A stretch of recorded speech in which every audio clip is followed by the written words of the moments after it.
என் அன்பு குழந்தையே, இன்று உன் பிரித்யங்கராவின் உடல் அனலாக எரிந்து கொண்டிருக்கின்றது.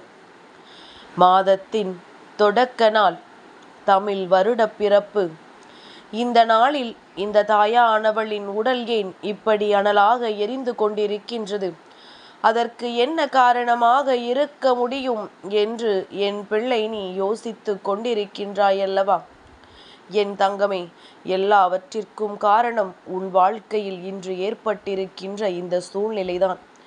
நல்ல நாள் என்றால் கூட என் பிள்ளைக்கு மனதில் சந்தோஷம் இருப்பதில்லை.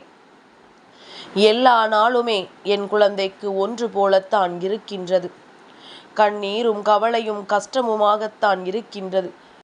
சந்தோஷம் என்றால் என்ன, அது எங்கே கிடைக்கும் என்கின்ற மனநிலை என் பிள்ளைக்கு எப்பொழுதும் இருந்து கொண்டிருக்கின்றது.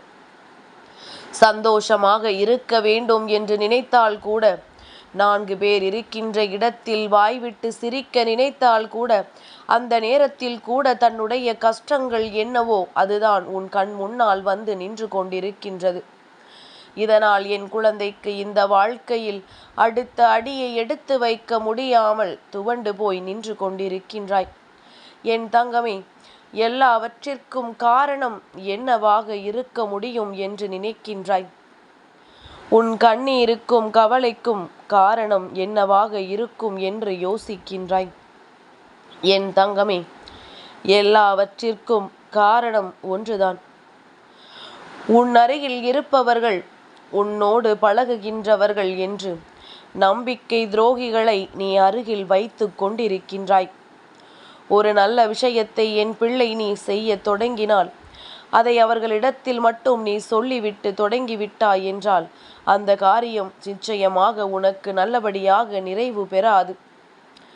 ஏதோ ஒரு சூழ்நிலையில் உனக்கு அது கஷ்டத்தை ஏற்படுத்தும். என் குழந்தையின் வாழ்க்கையில் நிச்சயமாக மிகப்பெரிய மனக்குழப்பத்தை ஏற்படுத்தி கொடுக்கும். அந்த விஷயம் அப்படியே இன்னொருவர் உன்னிடத்தில் சொல்லும் பொழுதுதான் நீ யோசிப்பாய், இந்த விஷயத்தை நாம் யாரிடத்திலும் இவர்களை தவிர பகிர்ந்து கொள்ளவில்லையே, அப்படி எப்படி இந்த விஷயம் வெளியில் வந்தது என்று நீ யோசிப்பாய். ஆனால் உனக்கு சந்தேகம் மட்டும் அவர்கள் மீது வராது. ஏனென்றால் என் பிள்ளை, உனக்கு அவர்கள் மீது அத்தனை நம்பிக்கை. இந்த நம்பிக்கையை தானே அவர்கள் இப்பொழுது உனக்கு எதிராக பயன்படுத்தி கொண்டிருக்கின்றார்கள். உன் வாழ்க்கையை அழிப்பதற்காக அதைத்தானே அவர்கள் தங்களினுடைய மிகப்பெரிய ஆயுதமாக கையில் ஏந்தி கொண்டிருக்கின்றார்கள். என் தங்கமே, இப்படி ஒரு காட்சியை உன் வாழ்க்கையில் கண்டுவிட்ட பிறகும் உன் அம்மாவின் உடல் அனலாக எரியாமல் இருந்து விடுமா? இந்த பிரித்யங்கரா உன் வாழ்க்கையை எப்படியெல்லாம் மாற்ற நினைத்து கொண்டிருக்கின்றேன், உன் வாழ்க்கையில் எப்பேற்பட்ட விஷயங்களை எல்லாம் நடத்திவிட வேண்டும் என்று துடித்து கொண்டிருக்கின்றேன். ஆனால் இங்கு நடப்பதை எல்லாம் பார்த்தால் அம்மாவின் மனது வேதனைப்படுகின்றதல்லவா? இப்படியும் கூட ஒருவருக்கு நம்பிக்கை துரோகம் செய்துவிட முடியுமா? இதுபோன்று கூட ஒருவரின் வாழ்க்கையை அழிக்க முடியுமா?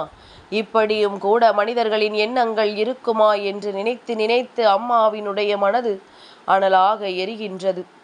என் பிள்ளையே, இந்த அனலையே குறைக்க வேண்டும் என்றால் நீ என்ன செய்ய வேண்டும் என்று அம்மா சொல்கின்றேன். உன் தாயானவள் இப்படி கோபத்தில் இருப்பது நல்லதல்ல. அம்மா கோபத்தில் என்ன வேண்டுமானாலும் செய்து விடுவேன். உன்னுடைய எதிரியை கூண்டோடு அழித்து விடுவேன். உன்னுடைய துரோகியை முழுமையாக வெறுத்து ஒதுக்கி விடுவேன். தெய்வத்தினுடைய அன்பு என்னாலும் அவர்களுக்கு கிடைக்க முடியாதபடி செய்து விடுவேன். என் பிள்ளையே, கொஞ்சமாவது இந்த நேரத்தில் உன் அம்மா என் கோபத்தை நீ தணிக்க வேண்டும். அவர்களுக்கு நான் செய்ய நினைக்கின்ற விஷயங்களை நிச்சயமாக செய்து விடத்தான் போகின்றேன். ஆனால் என் குழந்தை, நீ செய்ய போகின்ற விஷயம் என்னவென்று தெரிந்து கொள். என் மனதை குளிர்விக்க உன்னால் முடியும். அப்படி என்ன செய்ய முடியும் என்று நினைக்கின்றாயல்லவா? என் குழந்தையே, இந்த பிரித்யங்கராவினுடைய மனதை குளிர்விக்க வேண்டும் என்றால் நீ செய்ய வேண்டிய ஒரே ஒரு செயல், வாழ்க்கையில் யாரையும் நம்பாமல் இருக்க வேண்டும். நீயோ கண்மூடித்தனமாக எல்லோரையும் நம்பி விடுகின்றாய். யார் யார் என்ன நினைத்து கொண்டு என்ன பேசுகிறார்கள் என்பதனை உணராமல் என் பிள்ளை நீயோ இந்த வாழ்க்கையில் செய்வதறியாது எல்லோரையும் நம்பி வாழ்க்கையில் கடைசியில் பட்டது எல்லாம் போதும் என்ற நிலைக்கு வந்து கொண்டிருக்கின்றாய். எத்தனைதான் ஒருவரிடத்தில் ஏமாந்தாலும் என் பிள்ளை என்னவோ மீண்டும் மீண்டும் அவர்களைத்தான் நாடி செல்ல நினைக்கின்றாய். காரணத்தை கேட்டால், அம்மா, எனக்கென்று ஆறுதலுக்கு யாரும் இல்லை. அவர்கள் எனக்கு கஷ்டத்தையே கொடுத்தாலும் பரவாயில்லை. நான் அவர்களிடமின்றி வேறு யாரிடத்திலும் எனக்கு ஆறுதலை பெற முடியவில்லை என்று என் குழந்தை நீ சொல்கின்றாயல்லவா? என் தங்கமே, இப்பேற்பட்டவர்களில் உன் வாழ்க்கையில் நடக்கின்ற அத்தனை உண்மைகளையும் தெரிந்து கொண்டு உனக்கு ஆறுதல் சொல்வது போல உன்னிடத்தில் நடிக்கின்றார்கள். இவர்களிடத்திலிருந்து இந்த ஆறுதலை பெறுவதற்கு நீ ஆறுதல் பெறாமலேயே இருந்து விட்டு போகலாம். உனக்கு அந்த நேரத்தில் உன் மனதிற்கு தோன்றுவதை நீ செய்ய நினைக்கின்றாய். ஆனால் அது தவறு. என் தங்கமே, இந்த வாழ்க்கை உனக்கு கொடுத்த பல நல்ல விஷயங்கள் நீ அதனை கண்டும் காணாமல் இருப்பதற்கும் காரணம் இது போன்றவர்கள்தான். பல நல்ல விஷயங்களை உன்னை அடைய விடாமல் தடுத்து நிறுத்தி இருக்கின்றார்கள். நீ அதனை கவனிக்கும் பொழுது உன்னை கவனிக்க விடாமல் செய்திருக்கின்றார்கள். இப்படி கூட ஒரு நல்ல வழி இருக்கின்றதே என்று சொன்னால் அதை நீ செய்து வம்பில் மாட்டிக்கொள்ளாதே என்றுதான் உனக்கு அறிவுரை வழங்குவார்கள். இது நாள் வரையிலும் நீ பட்ட கஷ்டங்களுக்கெல்லாம் இவர்கள்தான் காரணம்.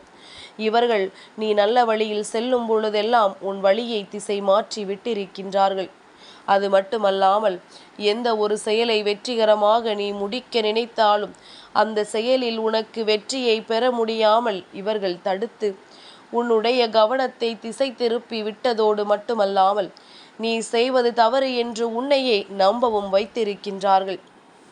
இது போன்று இவர்கள் செய்ததற்குரிய பலன் இப்பொழுது உன் வாழ்க்கையில்தான் கஷ்டத்தை கொடுத்திருக்கின்றது. என் தங்கமே, இனிமேலாவது இந்த விஷயங்களை எல்லாம் உணர்ந்து கொண்டு நீ ஒதுங்க வேண்டும். இந்த பிரித்யங்கரா மற்றபடி நடக்க வேண்டிய விஷயங்களை எல்லாம் பார்த்து கொள்வேன். அம்மா தண்டனை கொடுக்கின்ற நேரத்தில் நீ அவர்களுக்கு ஒரு நாளும் உறுதுணையாக நின்றுவிடக்கூடாது. அவர்கள் செய்த தவறை புரிந்து கொண்டு நீ நடக்க வேண்டும்.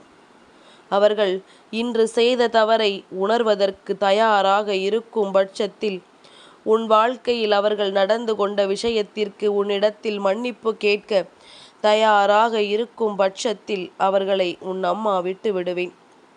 ஆனால் எப்பொழுது தான் செய்த தவறை உணரவில்லையோ, மற்றவருக்கு தான் செய்த தீங்கை உணரவில்லையோ, அவர்களுக்கு இந்த பிரித்யங்கராவிடம் இருந்து தண்டனை நிச்சயமாக கிடைக்கும். இந்த வாழ்க்கையில் மறக்க முடியாத அளவிற்கு அவர்களுக்கு தண்டனையை உன் அம்மா நான் கொடுத்து விடுவேன்.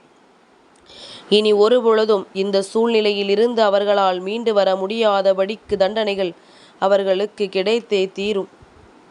அவர்கள் வாழ்க்கையில் தான் செய்தது எத்தனை பெரிய தவறு என்று வாய்விட்டு சொல்லி அழக்கூடிய நிலைக்கு தள்ளப்படுவார்கள். அந்த அளவிற்கு கஷ்டங்களை தெய்வம் அவர்களுக்கு கொடுக்கும் என்பதில் எந்த ஒரு மாற்று கருத்தும் கிடையாது. என் பிள்ளையே, அதனால் நீ உன்னுடைய எதிரிகளையோ உனக்கு கஷ்டங்களை கொடுத்தவர்களையோ நினைத்து வருத்தப்படாதே. அதுபோல எல்லோரையும் மனதார நீ நம்பி விடாதே.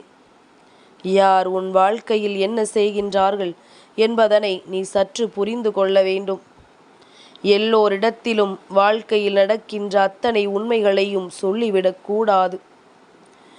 இங்கே உண்மையில் ஒருவருக்கு ஆறுதல் சொல்ல நினைக்கின்றவர் அடுத்தவர் கஷ்டத்தை தெரிந்து கொண்டு சொல்ல மாட்டார்கள். மாறாக, என்ன கஷ்டமாக இருந்தாலும் என்றும் நான் உனக்கு ஆறுதலாக இருப்பேன் என்று சொல்வார்களே தவிர என்னவென்று கேட்டு அதை மற்றவர்களிடம் சொல்லி சிரித்து இருக்க மாட்டார்கள். கேட்டு தெரிந்து கொண்டு ஆறுதல் சொல்ல நினைப்பவன் உன் விஷயங்களை தெரிந்து கொண்டு அதில் அவனுக்கு நேரத்தை கழிக்க விரும்புகின்றான் என்பதனை முதலில் நீ புரிந்து கொண்டால் போதும். என் பிள்ளையே, இந்த தாய் இனி உன் வாழ்க்கையில் நடக்கின்ற எல்லா விஷயங்களையும் சரியாக கவனித்து உன்னுடைய எதிரிக்கும் துரோகிக்கும் நான் தண்டனையை பெற்று கொடுக்கின்றேன். என் குழந்தை, நீ கவலைப்படாமல், எதை பற்றியும் வேதனைப்படாமல் உன் வாழ்க்கையை மட்டும் பார்த்து கொண்டு இரு. எல்லாமே உனக்கு நல்லதாகத்தான் நடக்கும். என் அன்பு குழந்தைக்கு இந்த பிரத்யங்கராவினுடைய ஆசீர்வாதங்கள் எப்பொழுதுமே முழுமையாக கிடைக்கும்.